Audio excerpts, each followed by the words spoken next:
Sean muy bienvenidos. ¿Preparados para otro viaje a lo desconocido?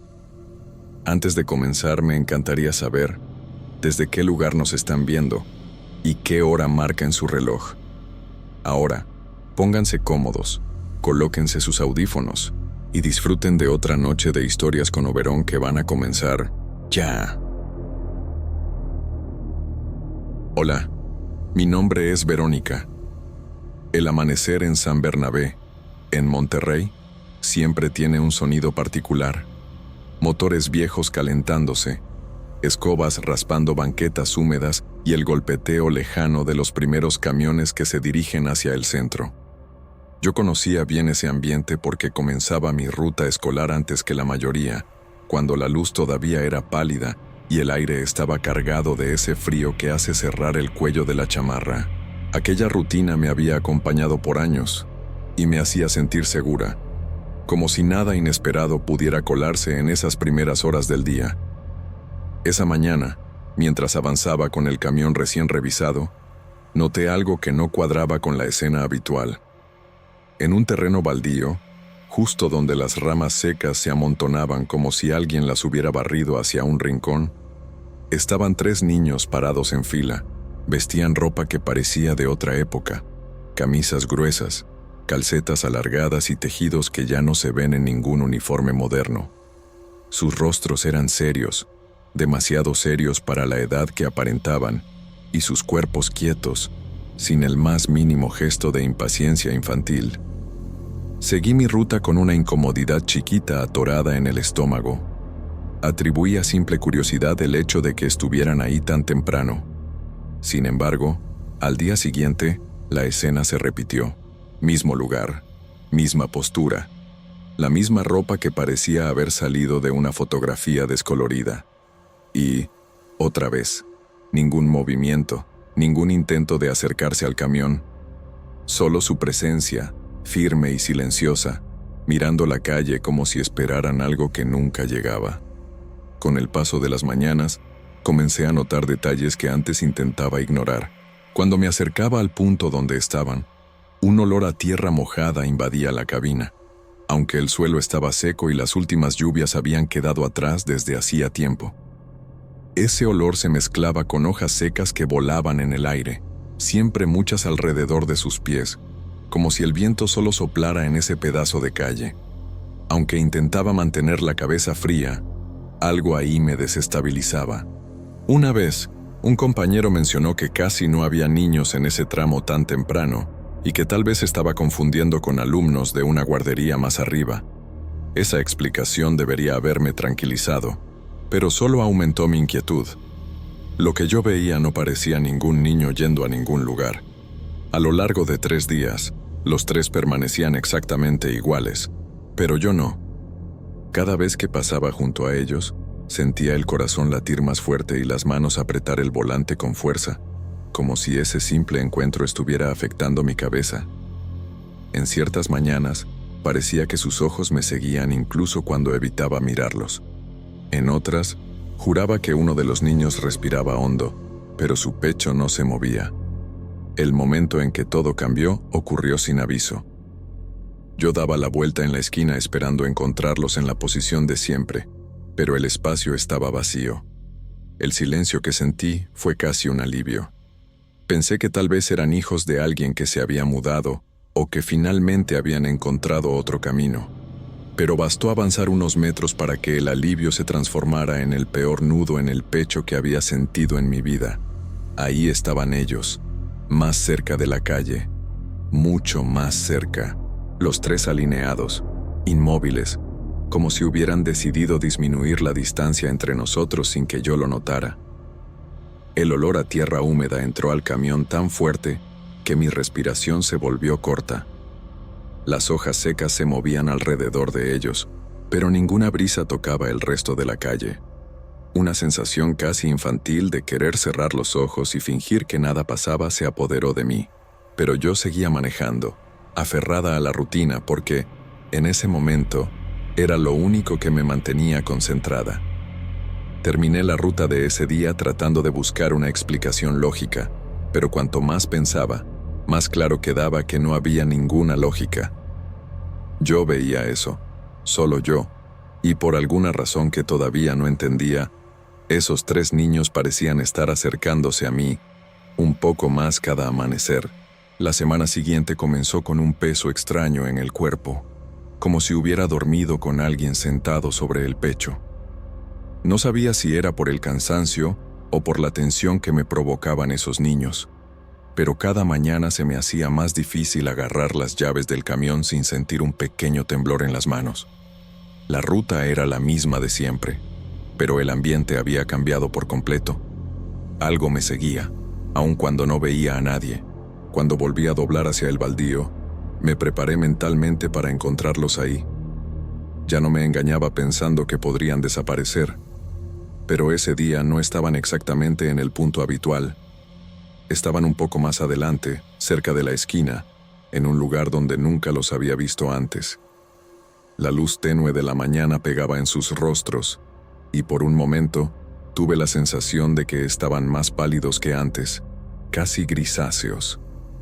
El olor a tierra mojada volvió a entrar por la ventana, más fuerte que nunca, como si alguien hubiera cavado el suelo recientemente.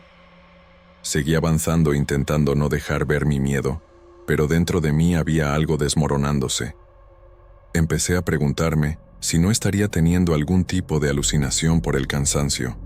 Sin embargo, a la hora del recreo, mientras esperaba que los alumnos regresaran al camión, algo ocurrió que quitó cualquier duda que todavía tenía. Yo estaba recargada cerca del patio de la escuela, revisando el celular para distraer la mente, cuando sentí detrás de mí el mismo olor a tierra húmeda mezclado con hojas secas. Era imposible percibirlo ahí, en un espacio de cemento donde el viento casi nunca arrastra nada. Al levantar la mirada, vi 3 figuras pequeñas del otro lado de la reja. Eran ellos, parados, como siempre, mirando directamente hacia mí. Ningún empleado de la escuela parecía verlos. Ningún alumno desviaba su camino para alejarse de ellos. Era como si yo fuera la única persona consciente de su presencia. Quedé atrapada en esa mirada sin expresión durante largos segundos, hasta que una sensación de frío subió por mi espalda, como si alguien hubiera pasado los dedos helados por mi nuca. La única reacción que pude tener fue entrar al camión antes de tiempo y esperar ahí dentro, aun sabiendo que nada me garantizaba seguridad. La simple idea de que podían aparecer en cualquier lugar empezaba a desmoronar mi cordura. Pasaron 2 días más, y cada mañana, su acercamiento era más evidente. No solo cambiaban de lugar, sino que también parecían ansiosos por acortar la distancia entre nosotros. Yo manejaba con la impresión constante de que estaban justo detrás, siguiendo el movimiento del camión sin esfuerzo. El peor momento llegó una tarde, cuando finalicé la última ruta y estaba estacionando el camión para cerrar el turno. Algo llamó mi atención por el retrovisor interno. En el asiento de atrás había 3 figuras pequeñas, sentadas, alineadas, casi inmóviles. La imagen hizo que las piernas se me aflojaran por un instante. No oí ninguna puerta abrirse, no sentí el camión moverse, nada. Simplemente estaban ahí. El olor a tierra y hojas secas era tan intenso que me sentí mareada. Y entonces, el niño del medio levantó lentamente la mano. Entre los dedos sostenía una pequeña piedra lisa, del tamaño de una moneda. La extendió hacia adelante como si quisiera que yo la recibiera. Todo mi cuerpo rechazó el gesto, pero alguna fuerza absurda hizo que yo extendiera la mano. La piedra cayó en mi palma con un peso extraño, casi caliente, como si hubiera estado guardada contra la piel de alguien. Cuando parpadeé, los 3 ya no estaban ahí. Regresé a casa con la mente confundida y un miedo que no sabía nombrar. Tiré la piedra a la basura de la cocina antes incluso de quitarme el uniforme, pero al día siguiente apareció en el bolsillo de mi chamarra. Pensé que estaba perdiendo el control. La tiré de nuevo, esta vez en un contenedor en la calle. Al otro día, al meter la mano en la bolsa, sentí su forma lisa esperándome ahí dentro. Eso se repitió tantas veces que empecé a evitar tocar cualquier cosa antes de revisar mis bolsillos. Al final de esa semana, los niños simplemente desaparecieron. Ninguna aparición en el baldío, ninguna sombra cerca de la escuela, ningún olor repentino en el camión. Una calma forzada se apoderó de la rutina, pero dentro de mí había una alerta constante, como si esperara el próximo movimiento de ellos. Fue esa inquietud la que me llevó a buscar respuestas. Pregunté discretamente entre los vecinos más antiguos de la zona, comentando sobre 3 hermanos que creía haber visto por ahí. Una señora mayor me contó, sin darle mucha importancia, que décadas atrás 3 niños habían desaparecido en esa misma ruta, camino a la escuela, y que nunca fueron encontrados. Dijo que, por años, las familias dejaban velas y flores cerca del baldío, creyendo que los espíritus de los niños todavía rondaban la zona. Justo después de escuchar eso, regresé a casa con un nudo que no pude soltar. La historia encajaba de una manera tan precisa que sentí el estómago dar un vuelco. Entendí que todo lo que había visto no era producto de mi imaginación, y aún más aterrador, que quizá yo había sido elegida por alguna razón que todavía no comprendía. Hasta hoy la piedra sigue apareciendo donde menos la espero, en el bolsillo del pantalón, dentro de la mochila o incluso en el portavasos del camión. Parece seguir mis pasos, como un recordatorio de algo que no puedo deshacer. Y aunque las apariciones de los niños pararon, sigo sintiendo que en cualquier momento podrían volver a acercarse, como si solo estuvieran esperando el momento correcto para hacerlo.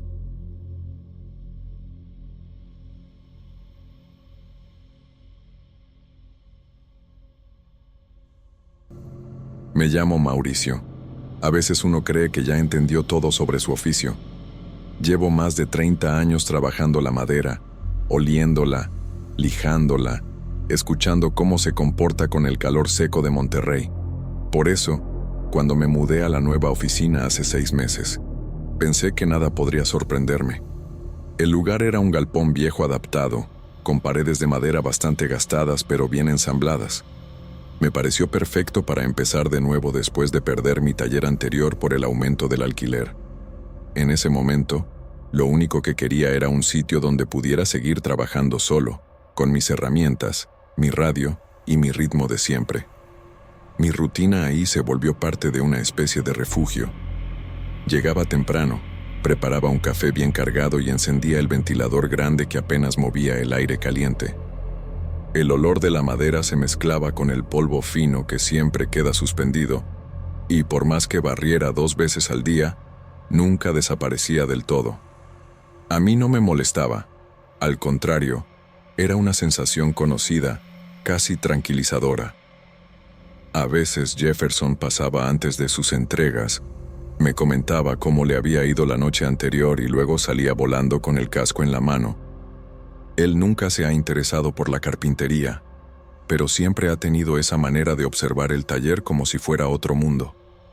Todo estaba en orden hasta aquella tarde en la que algo cambió de forma tan sutil que tardé unos minutos en darme cuenta. Estaba ajustando las uniones de una mesa de mezquite, una pieza grande que debía entregar al día siguiente. El taller estaba en silencio, solo el sonido de la lija, el radio apagado y la luz cayendo sobre la superficie aún sin barnizar. Fue entonces cuando escuché el primer golpe, muy leve, como si algo tocara desde dentro de la pared. Me detuve un momento, convencido de que había imaginado mal, pero el golpe se repitió, 3 veces, en un ritmo irregular. Mi primera reacción fue creer que algún animal se había metido entre los paneles. No sería raro. El calor atrae a todo tipo de criaturas. Acerqué el oído a la sección de la pared de donde parecía venir el sonido y esperé. Nada. Solo el silencio denso del taller cuando cae la tarde. Luego seguí trabajando, tratando de olvidar el asunto, aunque me quedó una sensación extraña en la nuca, como si el aire de la oficina se hubiera vuelto más pesado. La siguiente noche todo empeoró. Tenía que avanzar rápido con el mueble, así que me quedé trabajando después de cenar. El taller se veía distinto en la noche, más oscuro de lo habitual, con sombras largas que cruzaban el piso a medida que movía la lámpara portátil. Mientras repasaba los bordes con una lija más fina, volvieron las pequeñas detonaciones. Esta vez eran mucho más claras, casi precisas. No sonaban como el crujido típico de la madera dilatándose. Ese sonido lo conozco desde niño. Esto era otra cosa. Golpecitos secos, como si alguien tocara desde adentro con los nudillos, siempre en el mismo punto de la pared. Me quedé inmóvil, sintiendo cómo el corazón se aceleraba sin que yo pudiera controlarlo.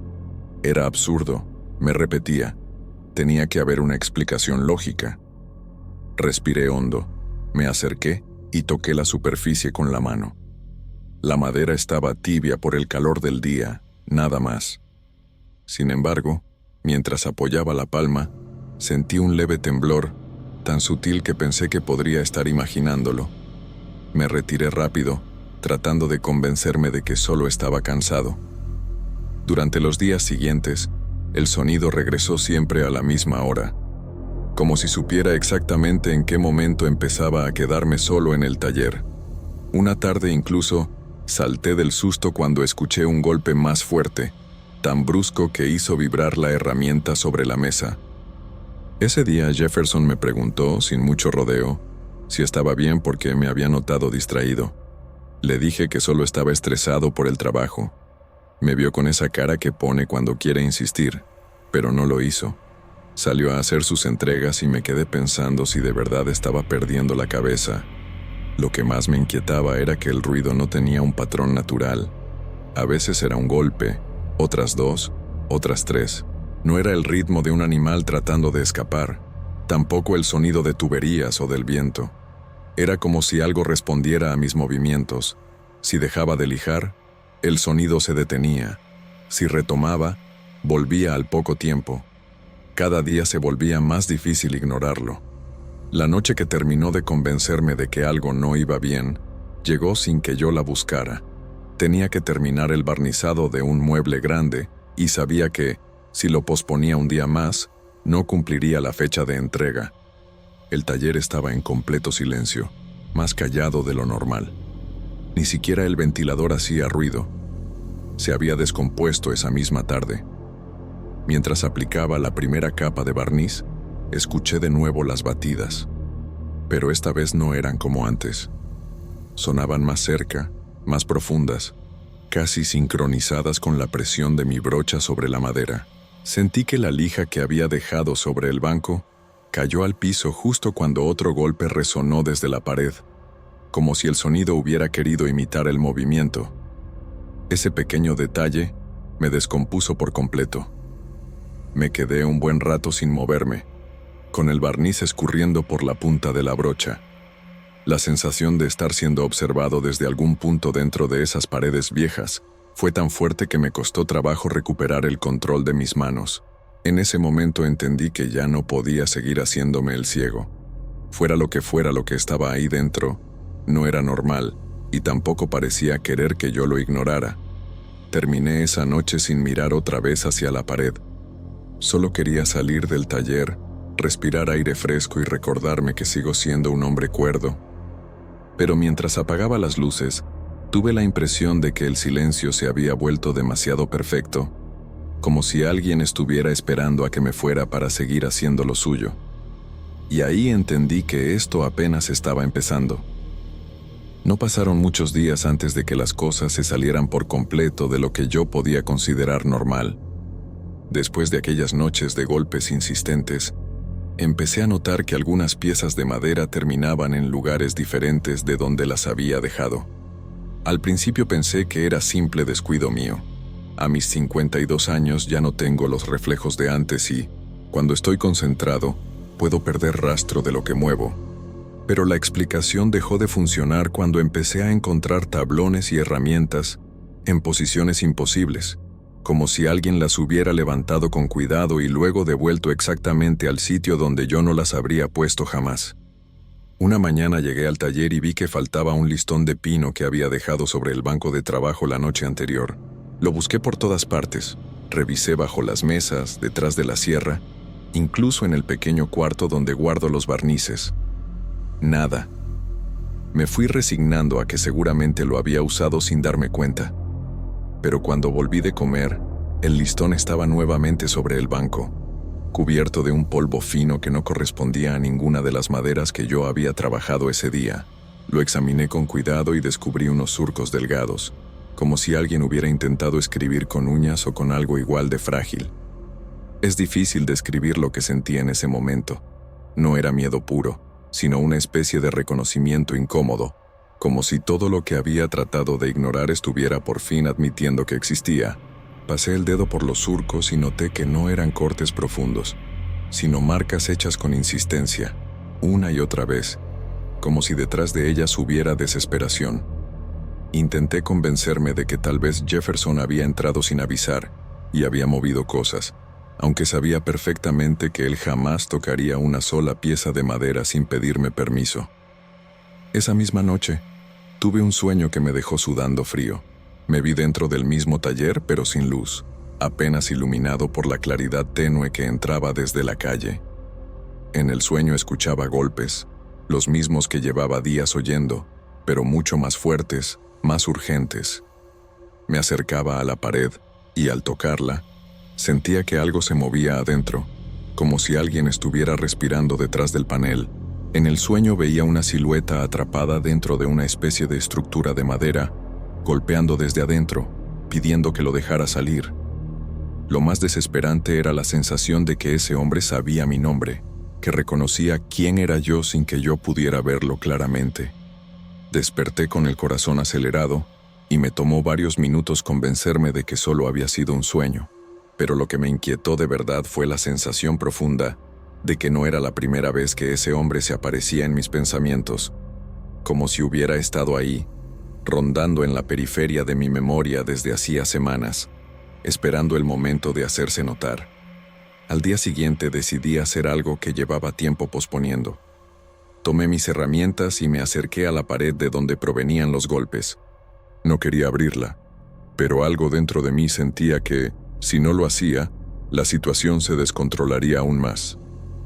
Apoyé la mano como la primera vez que escuché los sonidos y sentí de nuevo esa vibración tenue, casi imperceptible.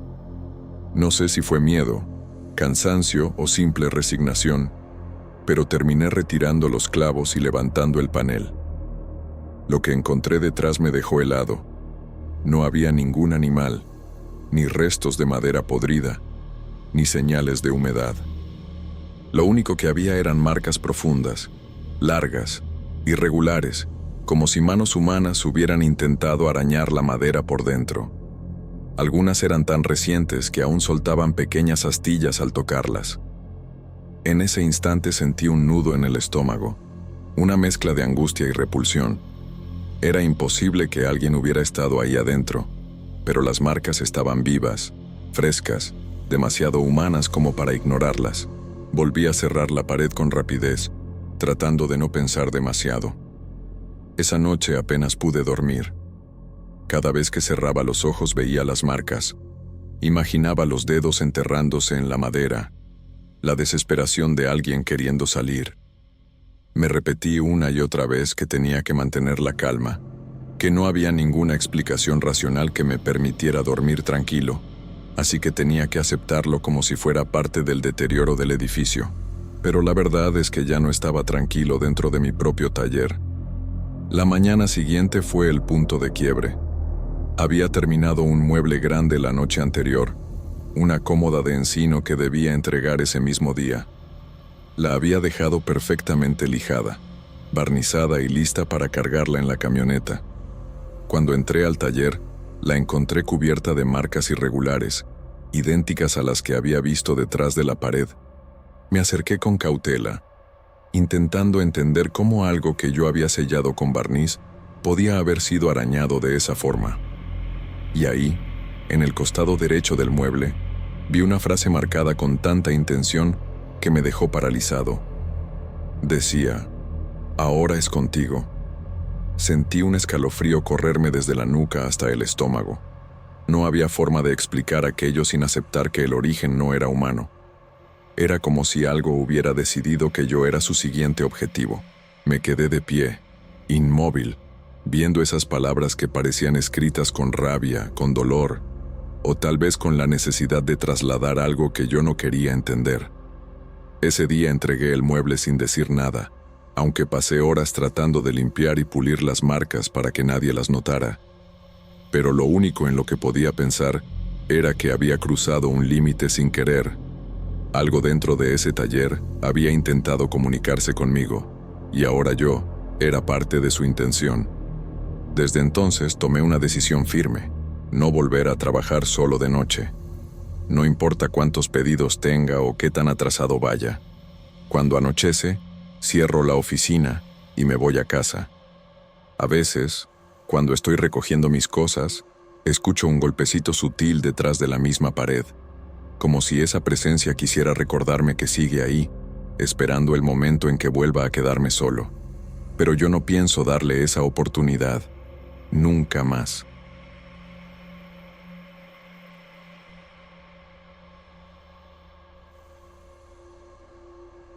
Mi nombre es Enrico. Desde que decidí buscar un lugar más cerca de la universidad, imaginé que mudarme simplificaría mi rutina. Entre la tesis, el trabajo de medio tiempo y los traslados interminables desde Guadalupe, sentía que vivía corriendo contra el reloj. Por eso acepté el departamento 4B en un edificio viejo del obispado en Monterrey. El precio era tan bajo que cualquier otro estudiante habría saltado encima de la oferta.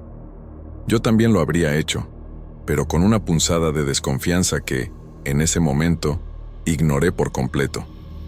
El día que llegué con mis cajas, noté que el edificio tenía un silencio extraño. No era el tipo de silencio normal de las zonas residenciales, sino uno que daba la sensación de que todo a tu alrededor estaba aguardando algo. Las paredes del pasillo parecían haber sido repintadas hacía muchos años, y el olor a humedad escapaba por debajo de las puertas. Me dije que era apenas un edificio antiguo, nada más. Estaba acostumbrado a lugares simples, y mi familia siempre me recordaba que un buen alquiler vale más que la apariencia. El 4B era pequeño, pero suficiente para mí: un piso frío que crujía en algunos puntos, una cocina con olor a desuso y una ventana que dejaba ver parte del cerro bañado de luz anaranjada al final de la tarde. Mientras organizaba mis cosas, tuve la impresión de que el aire allí dentro no se movía, como si estuviera atrapado. Pero nuevamente, no le di importancia. Tenía otras preocupaciones en la cabeza: informes pendientes, estudios acumulados y el deseo de finalmente tener mi propio espacio. Los primeros días pasaron sin nada realmente anormal, salvo la sensación persistente de cansancio. Atribuí esto al esfuerzo de la mudanza y a las noches mal dormidas estudiando. Sin embargo, los detalles empezaron a incomodarme de forma sutil. La comida comprada el domingo amaneció echada a perder el lunes, como si hubiera pasado días fuera del refrigerador. La planta que mi madre me había dado, resistente, de esas que sobreviven incluso en ambientes descuidados, empezó a marchitarse ya en el segundo día. Toqué la tierra y noté que tenía la humedad correcta, pero las hojas seguían perdiendo color, como si se desvaneciera. Los vecinos eran discretos, casi invisibles. En una de las pocas ocasiones en que encontré a alguien en el pasillo, un señor me comentó indirectamente que parecía demasiado cansado para alguien tan joven. Sonreí para evitar explicar que las noches habían sido largas y que el departamento tenía un frío extraño que no venía del clima. Era un frío que parecía morder la piel incluso cuando el aire exterior estaba cálido, típico de las noches de Monterrey. Intentaba convencerme de que era solo adaptación. El edificio era antiguo, estaba viviendo solo por primera vez, y mi cuerpo tal vez estaba reaccionando al cambio de ritmo. Pero, conforme pasaban los días, despertaba cada vez más con la sensación de no haber descansado nada. Parecía que la energía se me escapaba mientras dormía. Me levantaba con el corazón acelerado y la impresión de haber soñado algo pesado, aunque nunca lograba recordar que. Hubo una noche en que, al encender la luz de la cocina, sentí que el ambiente estaba más oscuro de lo que debía, incluso con la lámpara encendida, como si la claridad no alcanzara los rincones. Pasé rápido por eso y volví al cuarto, intentando ignorar la sensación de estar siendo observado. Era ridículo pensar así. Siempre me he considerado una persona práctica, casi escéptica. Aún así, algo en el 4B parecía respirar despacio, como si el departamento tuviera un pulso lento y constante que no lograba identificar. y cuanto más intentaba acostumbrarme, más mi cuerpo parecía rechazar ese lugar. El malestar se volvió rutina. Dolores de cabeza, debilidad y una ligera sensación de mareo cada vez que pasaba más de una hora dentro del departamento. Cuando percibí que el olor del ambiente también estaba cambiando, un aroma dulce, como frutas muy maduras mezclado con moho, sentí por primera vez que tal vez algo realmente estaba mal allí. No era solo cansancio, ni estrés, ni adaptación. Era otra cosa, algo que se escondía en las grietas y esperaba a que dejara de convencerme de que todo era normal. Con el paso de los días, el 4B empezó a sentirse distinto. No sabría explicar en qué momento exacto ocurrió, pero una noche me di cuenta de que el silencio dentro del departamento ya no era el mismo.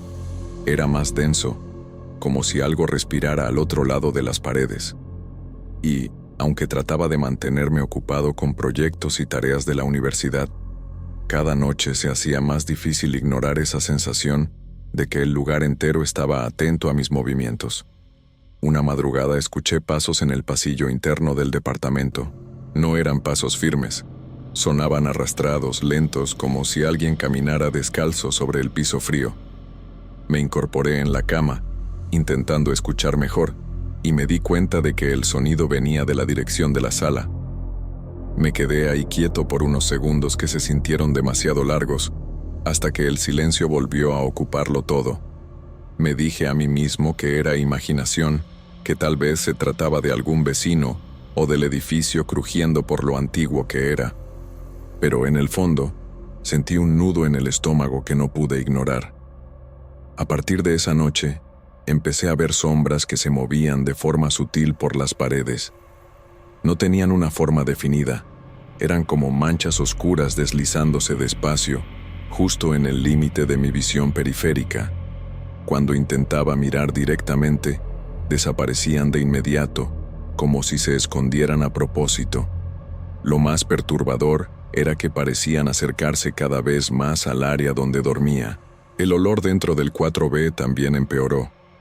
Aquella podredumbre dulce, que antes era leve, comenzó a instalarse con fuerza en las madrugadas. Abría las ventanas intentando ventilar, pero la sensación era que el olor venía del propio aire, no de algo físico. Me recordó a fruta pasada dejada por días bajo el sol, mezclada con el olor húmedo de un cuarto cerrado. Lo peor era que, cuanto más fuerte el olor, más débil me sentía al despertar. Mi cuerpo empezó a deteriorarse rápido. Me costaba levantarme por las mañanas. Caminaba unos metros dentro del departamento y ya sentía que el aire se me quedaba corto. A veces me miraba en el espejo y no me reconocía. Mis ojos estaban hundidos. Mi piel tenía un tono apagado, casi grisáceo. Parecía alguien que llevaba semanas enfermo. Cuando salía para ir a la universidad, sentía un alivio inmediato. Pero al volver al 4B, todo parecía empeorar de nuevo, como si el departamento me drenara por dentro. Un día, una amiga de la facultad comentó indirectamente que yo parecía más delgado y que mi rostro estaba desapareciendo. Aquello no debería haberme afectado tanto, pero me dejó inquieto. Empecé a observarme con más atención y a darme cuenta de que no era solo apariencia. Mi energía se desvanecía de un modo extraño, como si estuviera perdiendo algo más que fuerza física. Las noches se convirtieron en la peor parte. Me despertaba con la sensación de que alguien estaba muy cerca, casi rozando mi cuerpo. No había toques claros, pero sentía un peso en el pecho, como si algo se pegara a mí para robarme el aliento. En algunas madrugadas, al abrir los ojos, creía ver una sombra densa atrapada en la esquina del cuarto, inmóvil, como si me observara mientras dormía. Nunca conseguía distinguir un rostro o una forma humana. Era solo oscuridad condensada, pero una oscuridad que parecía viva. Hubo un momento en que intenté dormir en la sala, creyendo que quizá el cuarto me estaba haciendo daño. Sin embargo, desperté aún peor. Era como si todo el departamento estuviera impregnado de la misma presencia, como si el aire de cada habitación hubiera sido usado y reutilizado por algo que no debería estar ahí. Una madrugada, mientras intentaba sentarme en la cama después de despertar sin aliento, sentí algo más que miedo. Sentí la certeza de que, si me quedaba una noche más en ese lugar, algo dentro de mí iba a apagarse para siempre. Estaba acostumbrado a racionalizar todo durante mi vida, aún más estudiando ingeniería, pero esta vez no pude. El 4B me estaba consumiendo. Yo estaba dejando de ser yo mismo, poco a poco. Y fue en ese momento, con los músculos temblando y el corazón latiendo demasiado rápido, que decidí que necesitaba salir. No importaba la hora, la incomodidad, el costo, lo que fuera que me estaba drenando, definitivamente quería que yo siguiera ahí, y no podía permitirlo. Salir del 4B fue menos complicado de lo que imaginé. No hubo resistencia física, ningún último susto que confirmara mis temores, pero recuerdo con claridad que, mientras empacaba mis cosas a toda prisa, sentí el departamento más pesado que nunca, como si el aire estuviera pegado a la piel y me impidiera respirar hondo. Cada paso hasta la puerta parecía demasiado lento, como si algo en el ambiente intentara mantenerme allí por inercia. Lo único que me hizo continuar fue el miedo a volver a dormirme en ese lugar. Desde el momento en que bajé las escaleras del edificio, mi cuerpo comenzó a responder de manera diferente. El aire parecía más limpio, la luz del exterior no lastimaba los ojos, y la sensación de mareo desapareció casi de inmediato. Durante los primeros días después de la mudanza, dormí mejor que en meses. Ningún sueño pesado, ninguna sensación de ahogo.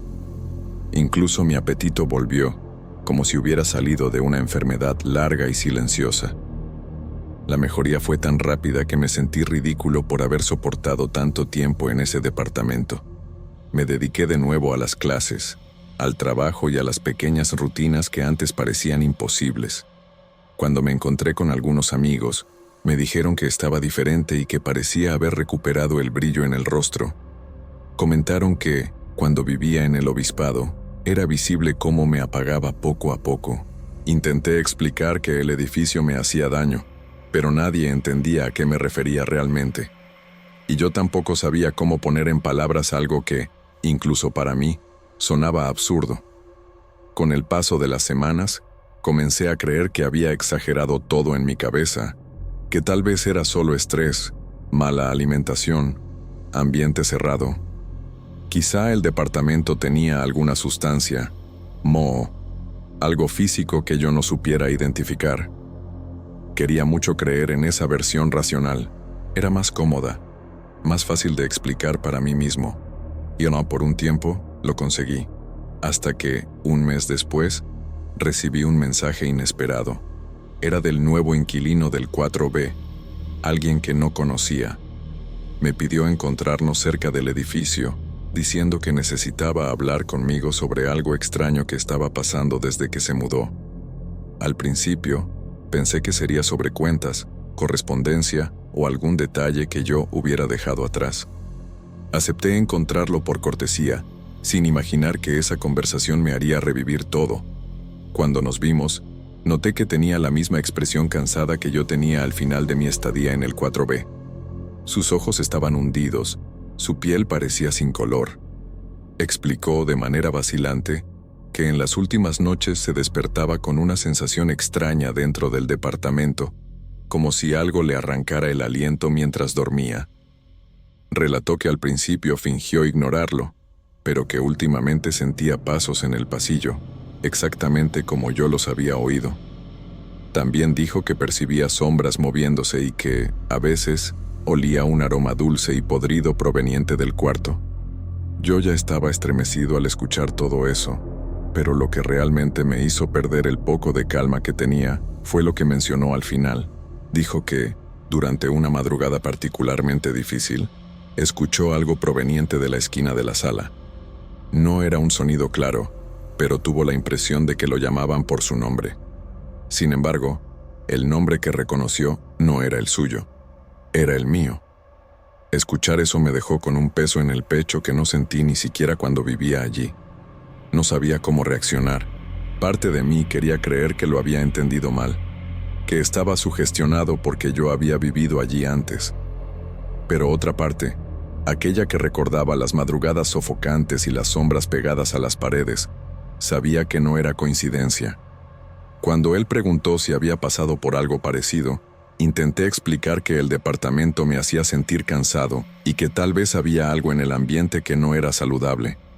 Evité contar detalles, quizás por vergüenza, quizás porque temía que repetir todo en voz alta le diera más fuerza a lo que había allí dentro.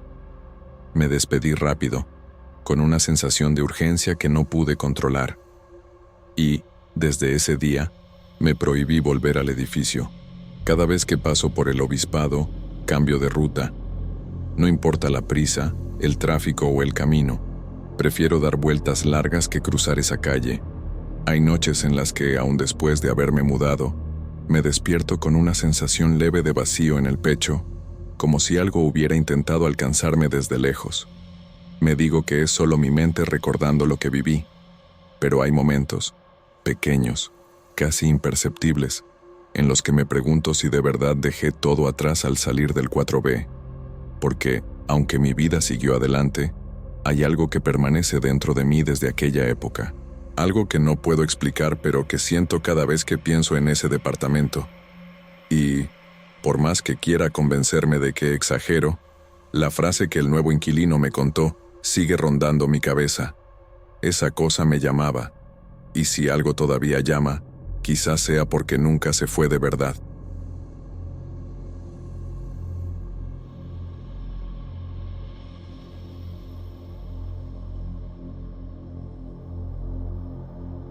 Empecé a contar esta parte de mi vida porque todavía me cuesta entender cómo algo tan rutinario terminó convirtiéndose en una amenaza que sigo sintiendo detrás de mí. Me llamo Isaí.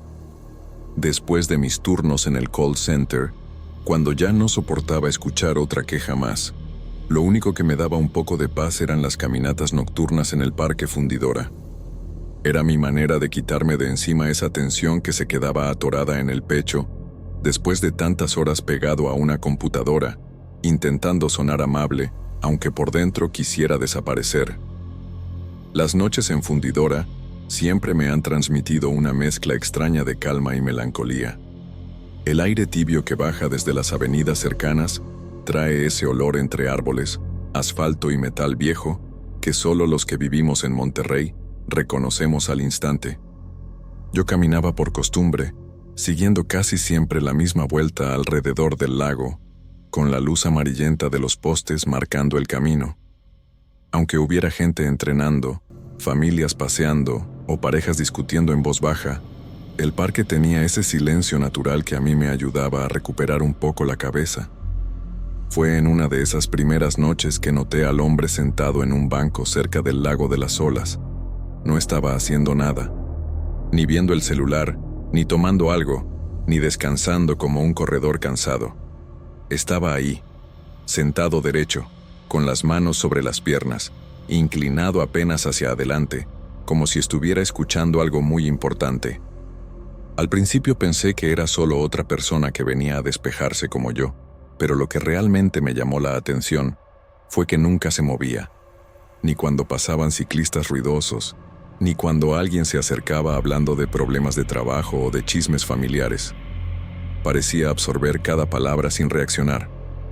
Conforme fui regresando al parque en otras noches, el hombre seguía ahí. Misma ropa, misma postura, mismo banco. Lo noté inclinándose ligeramente cada vez que alguien pasaba hablando de algo íntimo. Y era tan sutil que cualquiera lo habría confundido con un gesto casual. Pero yo empecé a fijarme en ese detalle. Su cuerpo parecía tensarse cuando escuchaba algo que solo tenía sentido para quien lo decía.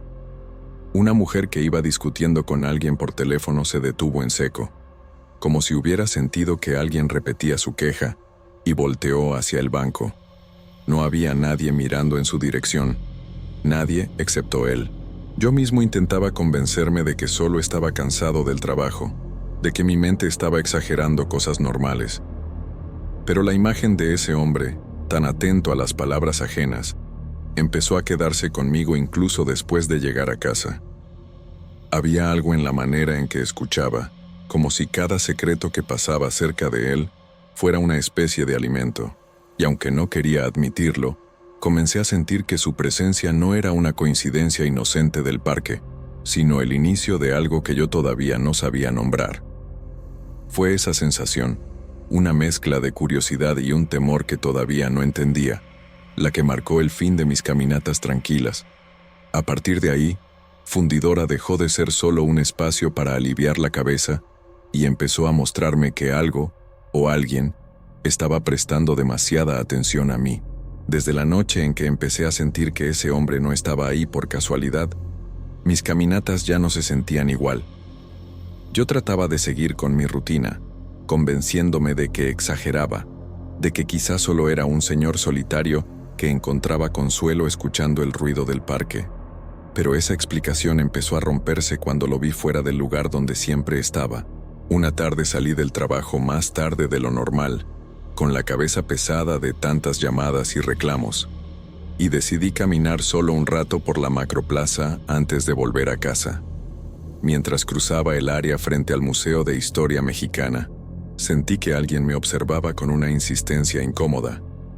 No escuché pasos, ni voces, ni nada que alertara mi instinto, pero esa presión detrás de la nuca estaba ahí, fija, como si alguien estuviera inclinado hacia mí. Me giré casi sin pensarlo y lo vi, parado bajo una de las lámparas, con la misma postura recta, los hombros tensos y la mirada que no apuntaba a ningún lugar visible, pero que yo sentía encima de mí. Intenté explicarme que quizá vivía por ahí, que tal vez solo nos habíamos encontrado de casualidad. Pero la forma en que estaba colocado, ligeramente inclinado hacia donde yo acababa de caminar, me hizo sentir que no había coincidencia alguna. Caminé en dirección opuesta, acelerando un poco, diciéndome que no tenía por qué seguir pensando en él. Aún así, cuando crucé hacia la avenida, tuve la necesidad de voltear. Estaba más cerca. No escuché pasos, no escuché su respiración, no hubo ruido de nada. Solo estaba ahí, ocupando un espacio que un segundo antes estaba vacío. Después de ese día, empecé a notarlo en lugares donde no tenía sentido encontrarlo. Una noche lo vi entre los árboles del andador central del Fundidora, como si me hubiera estado esperando. Otra vez apareció en la esquina de mi calle, parado en la sombra, exactamente en la dirección hacia donde yo caminaba. Y lo que más me inquietó fue que nadie a mi alrededor parecía reaccionar a su presencia. Vi a un grupo de jóvenes pasar junto a él sin siquiera girar la cabeza. Una señora con su perro pasó tan cerca que casi lo rozó, y aún así no mostró señal de haberlo visto. Yo, en cambio, sentía su atención como si me envolviera. Era una sensación densa, casi física, que me hacía pensar que cada ruido que producía, cada pensamiento que cruzaba por mi mente, se convertía en algo que él absorbía. Empecé a evitar hablar por teléfono en la calle, temiendo que de alguna manera él estuviera escuchando. Pero incluso con ese cuidado, su presencia seguía alcanzándome. Hubo una noche en particular que me hizo entender que ya no estaba imaginando nada.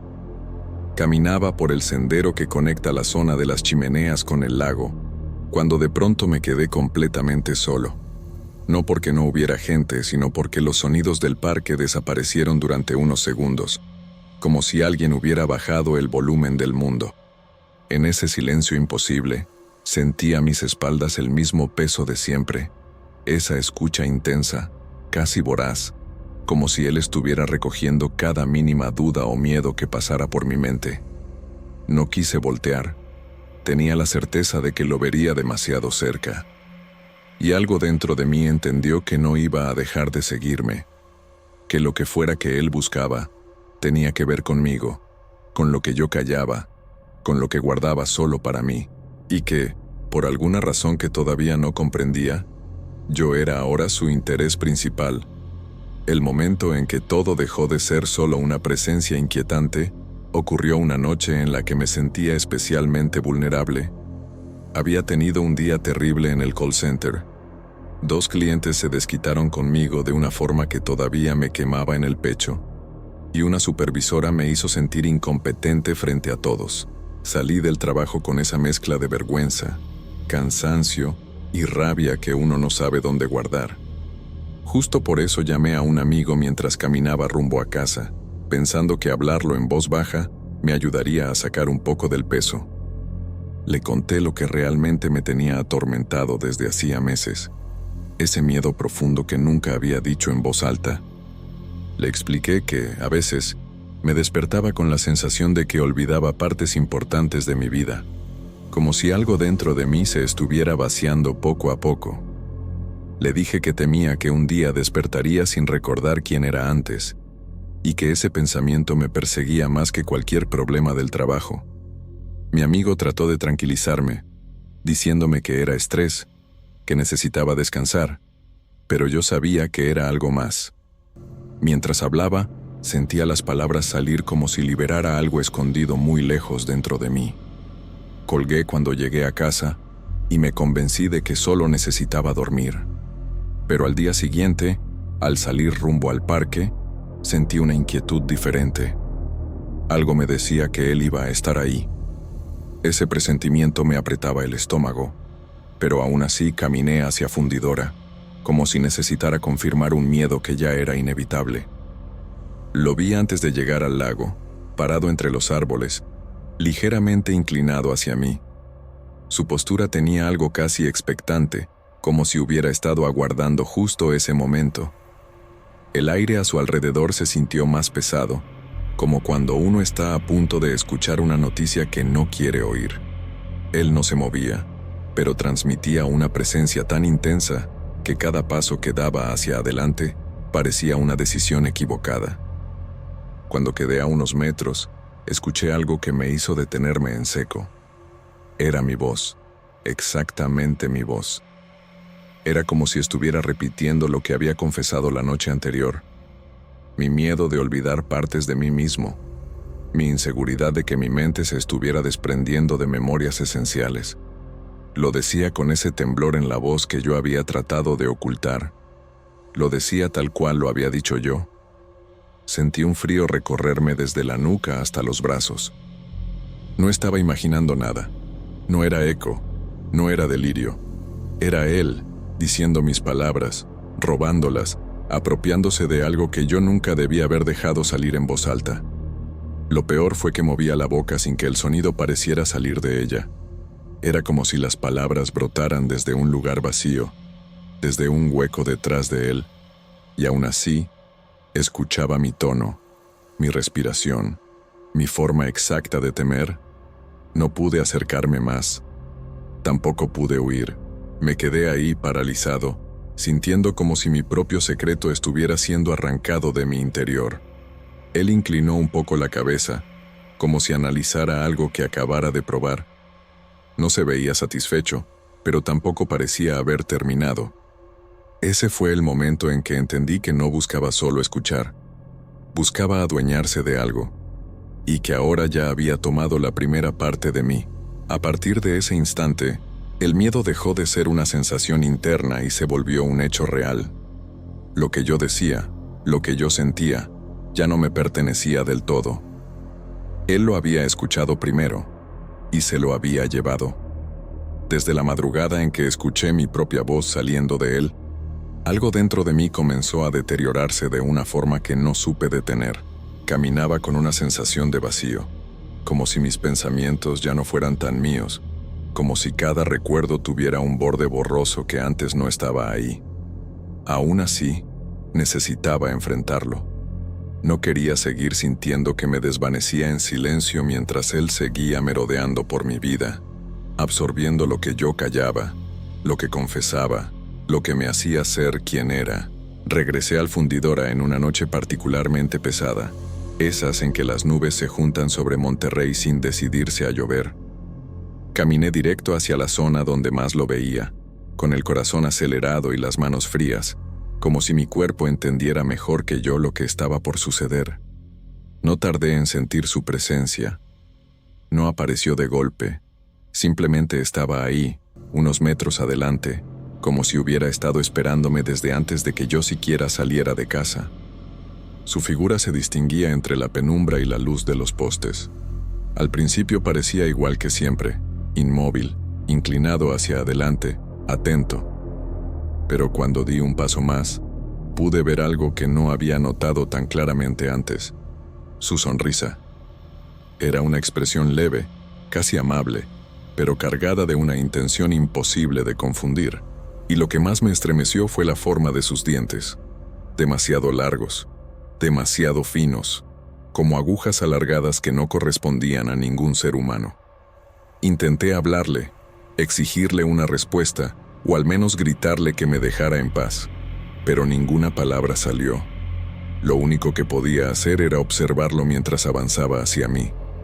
Fue entonces cuando noté que sus pasos no producían sonido. No es que fueran suaves, es que no existían. Sus pies se movían sobre el pavimento sin tocarlo.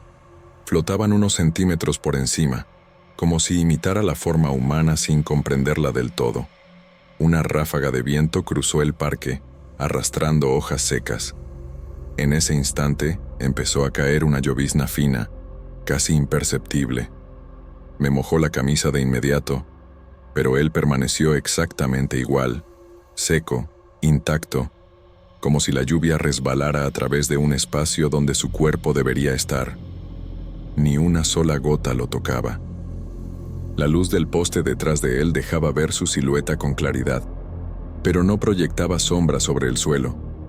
Era como si ocupar un lugar físico fuera solo un disfraz que llevaba encima. Di un paso atrás por puro instinto, sintiendo el pánico subir por mi espalda. Él no me siguió, pero inclinó la cabeza de una manera extraña, casi infantil, como si le fascinara observar cómo reaccionaba ante su presencia. En ese gesto pude sentir que ya sabía demasiado de mí, que ya había tomado parte de mis memorias, de mis miedos, de mis pensamientos más íntimos, y que quería más. Corrí sin pensarlo. Crucé el parque sin mirar atrás, con la sensación de que cada paso llegaba un segundo tarde, como si mis reflejos ya no fueran completamente míos. Llegué a casa temblando y pasé horas tratando de convencerme de que había logrado escapar, pero en el fondo supe que no era así. Ese tipo de entidad, si es que puedo llamarlo así, no necesita seguirme físicamente para estar cerca. Él escucha, siempre escucha. Desde aquella noche he empezado a notar huecos dentro de mi mente, pequeños al principio, nombres que conocía de memoria, detalles simples de mi infancia, rutas que antes recorría sin pensar. Luego, cosas más grandes, conversaciones completas que no logro recordar, momentos que deberían estar claros pero aparecen difusos, como un sueño al que no puedo volver. Siento que alguien más los escuchó antes que yo. Siento que algo se llevó esas partes, como si las guardara en algún sitio que no puedo imaginar. Y aunque ya evito fundidora, aunque intento no hablar por teléfono, aunque trato de no pensar en lo que temo, sé que él sigue ahí, en alguna esquina, aguardando el siguiente recuerdo que yo deje sin proteger. A veces despierto con la sensación de que me falta algo esencial, como si hubiera vivido una vida más amplia de lo que ahora recuerdo. Y en esos momentos, más que miedo, siento una resignación amarga. Sé que eso que perdí no se fue por accidente. Sé que alguien lo escuchó antes que yo mismo. Y sé que él, el que espera en silencio, todavía no ha terminado conmigo.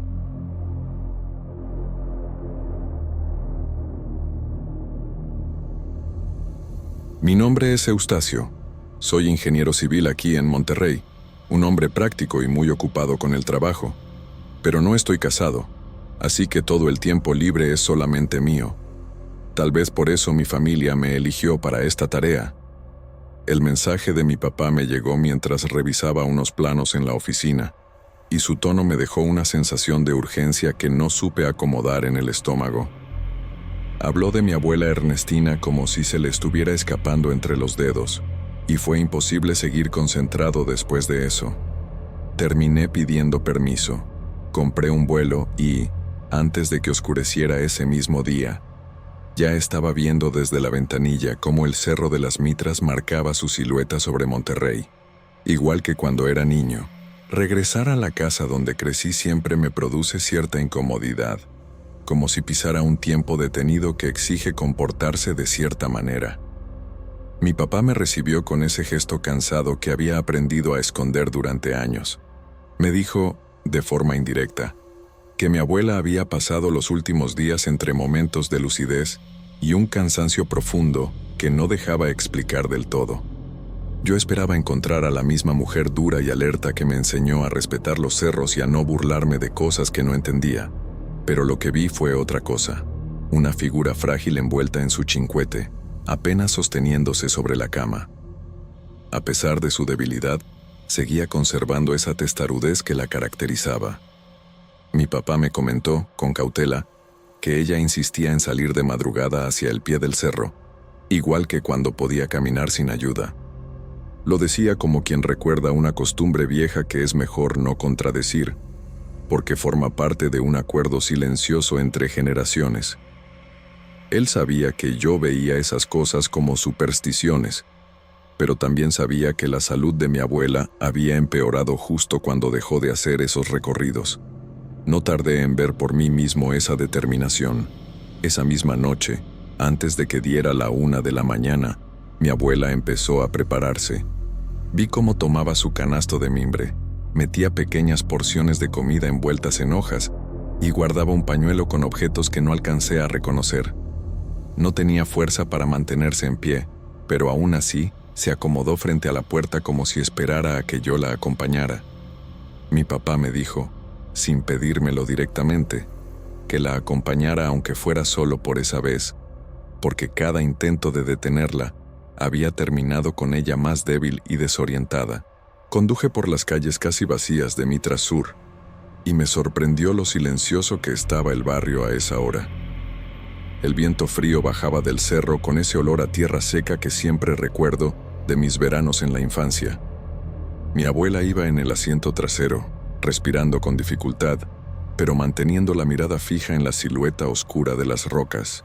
Cuando llegamos al punto donde la banqueta termina y empiezan los matorrales, ella me pidió, con un gesto apenas perceptible, que apagara las luces del coche.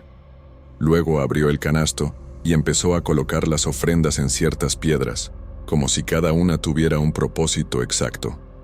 Yo la seguía a corta distancia, cuidando que no tropezara.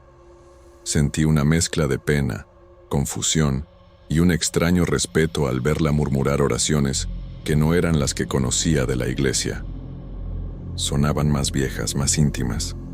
Por un momento, el viento se detuvo y el silencio se volvió tan espeso que mis propios latidos retumbaban en mis oídos.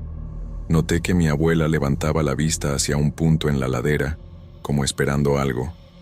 No vi nada, pero sentí un ligero escalofrío recorriendo mi espalda, como si la oscuridad hubiera cambiado de forma sin moverse. Intenté atribuirlo al cansancio, al contraste entre la ciudad iluminada y la penumbra profunda del cerro. Sin embargo, mientras la ayudaba a volver al coche, tuve la impresión de que una sombra se deslizó detrás de una roca.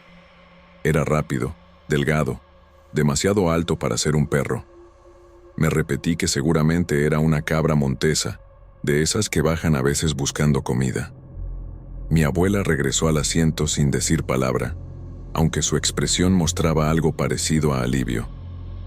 En el camino de vuelta, noté un detalle inquietante.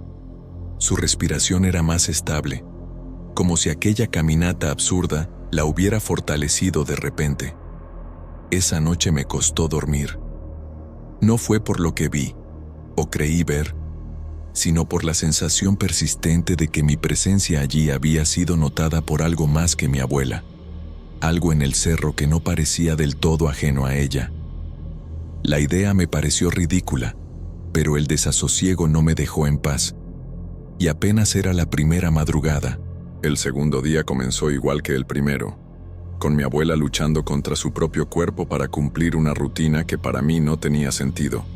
Sin embargo, después de haberla acompañado una vez y ver cómo recuperaba fuerzas de manera casi inmediata, ya no era tan fácil descartar todo aquello como simple folclore. Seguía siendo escéptico, claro, pero la inquietud había echado raíces. Durante la mañana, mi papá me explicó que los objetos que mi abuela llevaba en el canasto variaban según cómo se sintiera. Dijo que cuando era joven solía preparar alimentos especiales, como pequeñas porciones de frijoles de la olla o tortillas recién hechas que dejaba enfriar envueltas en servilletas bordadas. Con los años había empezado a agregar muñecas de trapo, amuletos viejos y hasta cajas diminutas que rellenaba con restos de uñas y mechones de cabello. Lo mencionaba con normalidad, como si fuera parte de un acuerdo tácito dentro de la familia que yo simplemente había ignorado durante décadas.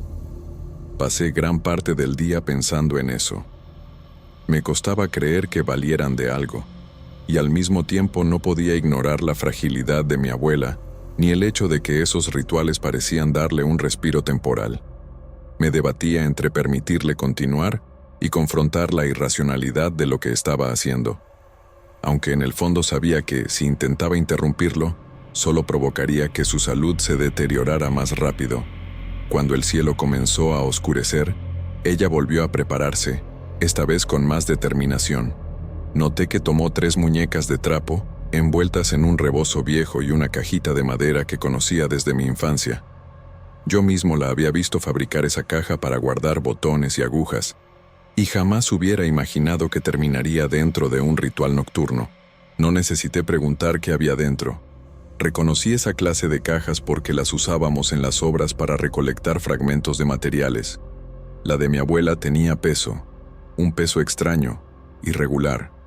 La madrugada nos recibió con un viento más frío que la noche anterior, y el cerro parecía más oscuro, como si hubiera absorbido la poca luz que quedaba. Manejé con cautela por las calles casi desiertas de San Jerónimo, sintiendo cómo esa mezcla de silencio y anticipación me tensaba los hombros. Mi abuela mantenía las manos firmes sobre su falda, sosteniendo la caja como si fuera algo sagrado. Al llegar al mismo punto de la noche anterior, ella volvió a pedirme, con un gesto tenue, que apagara las luces.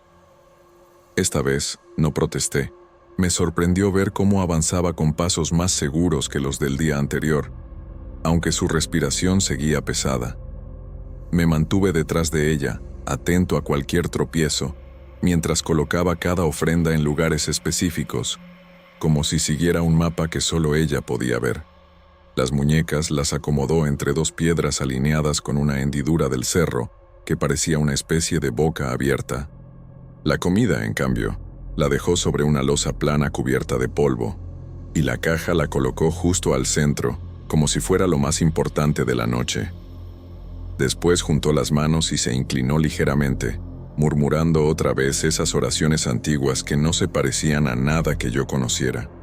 Hubo un momento en que sentí la piel de la nuca erizarse. No fue por el frío, sino por una presencia difícil de describir. Algo me hizo voltear hacia la izquierda, hacia un grupo de mezquites distorsionados por la oscuridad. Al principio pensé que se trataba de sombra y viento, pero luego distinguí formas delgadas, demasiado altas para cualquier animal conocido, moviéndose con una lentitud inquietante. Se quedaban a cierta distancia, sin acercarse, pero su postura me dio la sensación de que estaban observando cada gesto de mi abuela. Intenté parpadear varias veces para asegurarme de no estar imaginando cosas. Mi cabeza buscaba explicaciones razonables. Tal vez eran sombras proyectadas, troncos inclinados, cabras montesas sobre las rocas.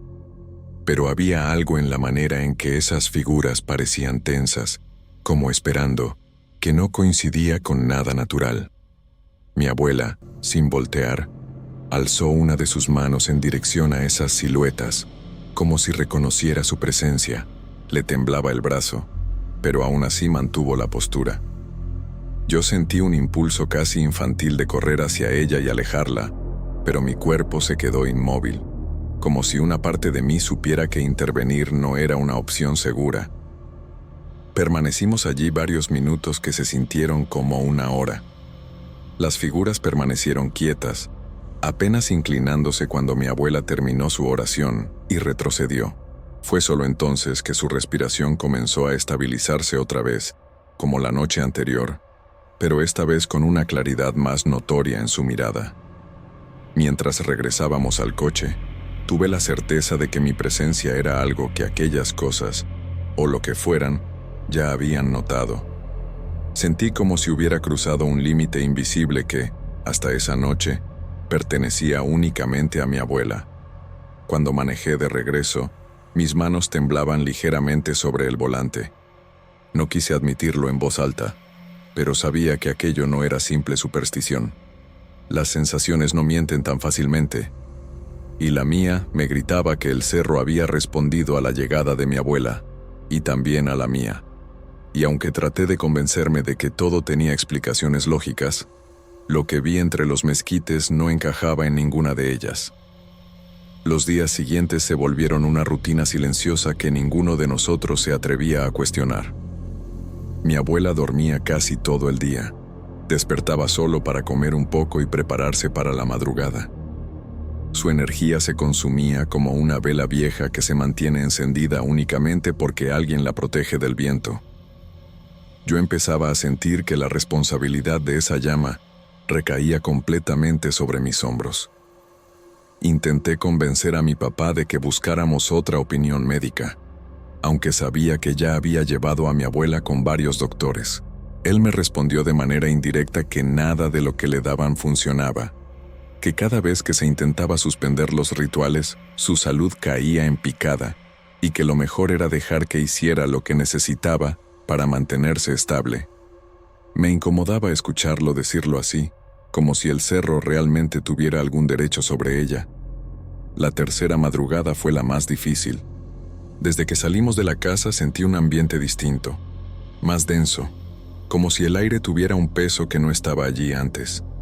Mi abuela se aferraba a su rebozo y llevaba otro canasto lleno de objetos que no reconocía. Parecían trozos de madera quemada, pedacitos de papel con manchas oscuras y más cajas pequeñas envueltas en listones rojos. No pregunté nada, pero cada nuevo elemento me hacía sentir más lejos de entender lo que estaba ocurriendo. En el camino hacia el cerro, tuve la sensación de que alguien nos seguía. Revisé varias veces por el retrovisor, convencido de que un coche se mantenía atrás de nosotros con las luces apagadas, pero la calle estaba completamente desierta. El único sonido era el golpeteo suave del canasto contra las rodillas de mi abuela, mientras intentaba acomodarse en el asiento. Llegamos al punto de siempre, pero esta vez mi abuela ni siquiera esperó a que yo la ayudara a bajar. Se levantó con más firmeza de la que había mostrado en días, como si algo la llamara desde la oscuridad. La seguí, sosteniendo una linterna que apenas me atrevía a encender. El viento soplaba fuerte y arrastraba hojas secas que crujían bajo nuestros pies, haciendo que el silencio se sintiera quebradizo. Fue entonces cuando la vi tambalearse. Corrí para sostenerla, pero ella apenas aceptó mi apoyo. Tenía la piel helada y un temblor constante en las manos. Su respiración, que la noche anterior había mejorado, ahora estaba corta y entrecortada, como si hubiera envejecido 10 años en un solo día. Aún así, colocó las ofrendas en el suelo, una por una, con una precisión casi ritual. Mientras lo hacía, noté algo nuevo en el cerro. Las figuras que había visto antes seguían allí, pero esta vez no estaban tan lejos. No eran sombras ni ilusiones. Sus cuerpos delgados parecían doblarse hacia adelante, inclinándose ligeramente cada vez que mi abuela depositaba una ofrenda. Sus rostros eran difíciles de distinguir en la oscuridad, pero su altura y postura me parecieron profundamente antinaturales. Sentí un impulso casi infantil de cerrar los ojos, como si dejar de verlas pudiera neutralizar su existencia. Mi abuela murmuraba palabras que apenas podía escuchar. Había algo en su voz que sonaba a súplica. Yo traté de acercarme para sostenerla, pero al hacerlo, noté que una de las figuras giró lo suficiente como para que pudiera distinguir el contorno de un rostro alargado, demasiado para ser humano. No tenía ojos visibles, pero aún así sentí que me observaba directamente.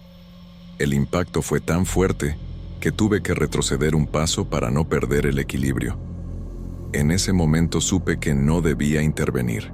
Cualquier movimiento brusco podía provocar algo para lo que yo no estaba preparado. Me quedé quieto, con la linterna apagada, conteniendo la respiración, mientras mi abuela acomodaba la última caja. Cuando finalmente se levantó, estaba más pálida que nunca. Apenas pudo mantenerse en pie. La tomé del brazo y sentí como su cuerpo parecía más ligero, casi hueco, como si una parte de ella se hubiera quedado allí, entre las rocas. En el camino de regreso, su respiración se volvió cada vez más superficial. Su pecho se levantaba con un esfuerzo evidente. Al llegar a la casa, se desplomó sobre la cama. Llamé a mi papá y le expliqué lo que había pasado, sin mencionar las figuras. Él respondió que sabía que esto ocurriría tarde o temprano y que los rituales siempre tenían un costo. No dijo más, pero su expresión reveló todo lo que no quería escuchar. Esa noche, mientras intentaba descansar, escuché golpes suaves en la ventana. Al principio pensé que eran ramas movidas por el viento, pero los sonidos eran demasiado rítmicos, casi intencionales.